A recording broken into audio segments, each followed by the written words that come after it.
Hello and welcome to my review of the Leviathan box set for Warhammer 40,000 from Games Workshop.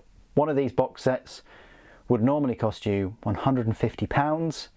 If you're able to pick it up a couple of months ago, towards the end of June, you could purchase it from Element Games at a 20% discount. So that would have been £120 for all of these miniatures and kind of like a £40 equivalent rulebook as well, and a load of cards. Hands down, the £120, completely worth it. And we'll discuss why. So you may have already watched all of my individual reviews of all of these units separately, and you may have even watched the reviews of both the Space Marine Force and the Tyranid Force, where I looked at each unit and discussed the actual sculpts and their rules and their place within the Force and the box set. Now I take a step back and look at the box set as a whole product, and compare it, of course, to previous offerings. The last two offerings being the 8th edition box set, Dark Imperium, which was our first introduction to these brand new, larger, faster, 3 extra organ Space Marines we now know as Primaris, and 9th edition that gave a well-deserved boost in new models for Necrons. So there's a little bit of a pattern here where nearly every single new edition has Space Marines in it. They are the poster child for Warhammer 40,000, but with new editions being released within 3 years, every 3 years, it does make me wonder, in 10 years time, when we've had 3 more editions, what Space Marines and Primaris will look like after 3 more editions. What else could they do if they continue to release brand new models every time? And you've seen here that they've, I say, run out of ideas, especially with the Primaris Force, and the new ideas that they have brought to the table, no pun intended, are quite lackluster. And I'm talking about Infernus. They played it very safe with the Space Marine Force, as you probably gathered from my review. Hellblasters, great, you know, brand new weapon, very strong. They have a purpose. Put them in a transport, get them to the enemy, get them to vehicles or well-armoured elite units, and burn them to a crisp with sun-hot plasma. Infernus Squad, just flamers, aren't they, really? And when I mean play it safe with the Space Marines, I mean larger Terminators. Yes, the whole internet, everybody would have liked bigger Terminators to you know, match the size of their Primaris.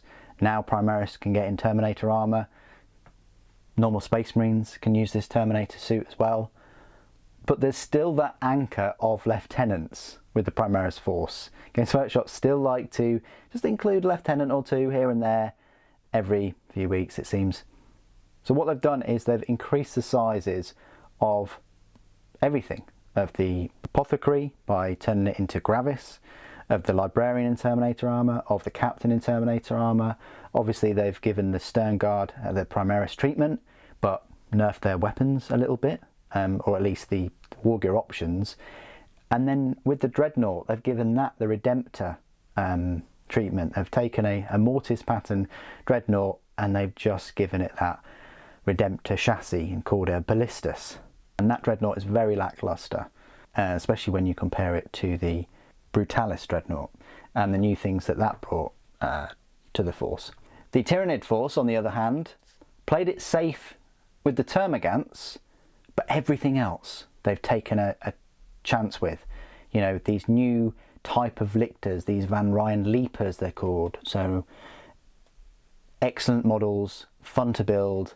I want more of those. I want the lictor to go with them. I want another 3 of them, but multi-part, multi-pose. The Neurotyrant, smaller than expected. The Screamer Killer, the face area is a bit odd, but the size is great and the talons are good. the psychophage, an interesting mutation whereby Tyranids are now evolving to, you know, go after psychers. To what end, we may ask? The Tyranid Prime, not my personal cup of tea, but I can understand why it's in the Force. I would have liked to have seen a bigger kind of HQ Gribbly. Maybe the Neurotorrent is the big HQ. It's odd, there's a power struggle there. The Barb Gaunts, not as long range fire support as we'd hoped. The Termagants, decent upgrade, they played it safe, great. The Neurogaunts, weak sauce. Very weak in the set. But on the whole, I do prefer, and I said this in both of their separate reviews, I do prefer the Tyranid Force. Now, some of the questions I do get, specifically from a certain member of the channel, and I get this question a lot, which is the best one out of the three, out of 8, 9 and 10? I have to say 9. Although the Space Marines were lackluster, the Necron side of things and the new tripod miniatures in there were just fantastic, and that paved the way to the Silent King and the new monolith, even though the rules for the monolith are a bit odd with it being Lord of War and not heavy support. You know, all that aside, that was great, and it really did serve as a buff to the Force to get Games Workshop to increase the range for that army. And that's exactly what this box set has done for Tyranids. Space Marines, yeah, there's a natural progression where it's needed to increase the size of units now, to give you options to slowly replace the aging legacy Space Marines with the Assault Space Marines, now having a larger Terminator, chaplain, having some heroes, we'll see some characters, hopefully some lieutenants. You get where I'm coming from. Like, that's the slow progression, and it's inevitable, it's predictable.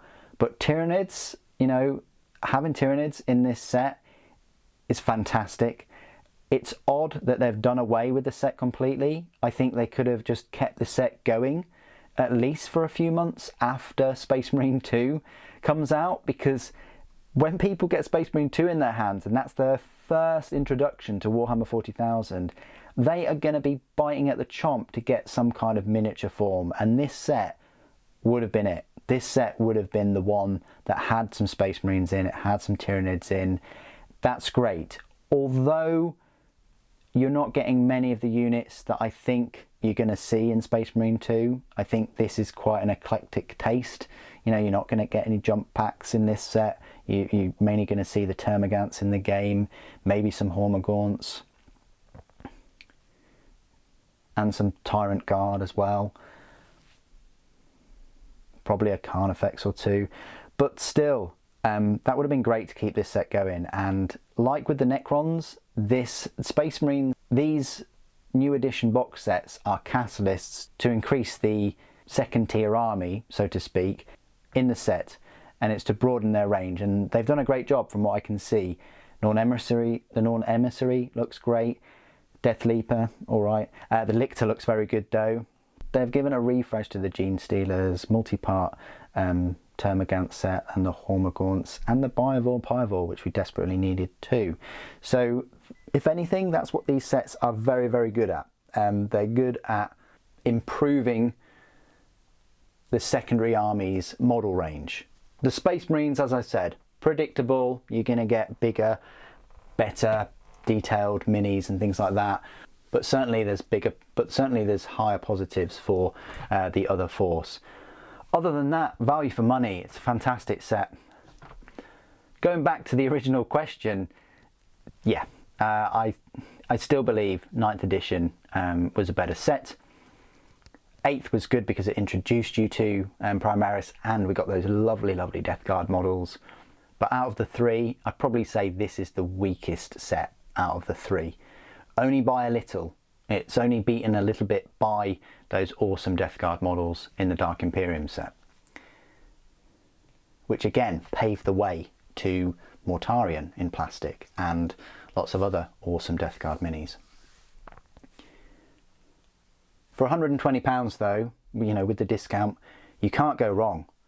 If we take away the £40 rulebook, you're looking at £80 £40 per force. Well, a Redemptor Dreadnought is £45, and no doubt the Screamer Killer is probably going to be about 40 as well. So that's your makeup. Everything else is free. Everything else is a bonus. That's all I really wanted to say about the Leviathan box set. I wish it could have stayed around for a bit longer. What do you guys think of the set? What would you have improved? And I know it's early days, but what would you like to see in the 11th edition box set? Space Marines and Orcs? Space Marines and Eldar? Could be Space Marines and Eldar. Please do put your thoughts and opinions down in the comments below as always. I hope you've enjoyed all of these Leviathan unboxings and reviews. Many more Space Marine and Tyrannid unboxings and reviews to come. I hope you enjoy them all. I want to say a big shout out to Element Games and a big shout out to everybody that supports the channel and uses the Element Games affiliate link and crystal code at the checkout. It does help immensely and allows me to continue making videos like this. So thank you. Thank you for joining me today. Thank you for watching. The Emperor Protects.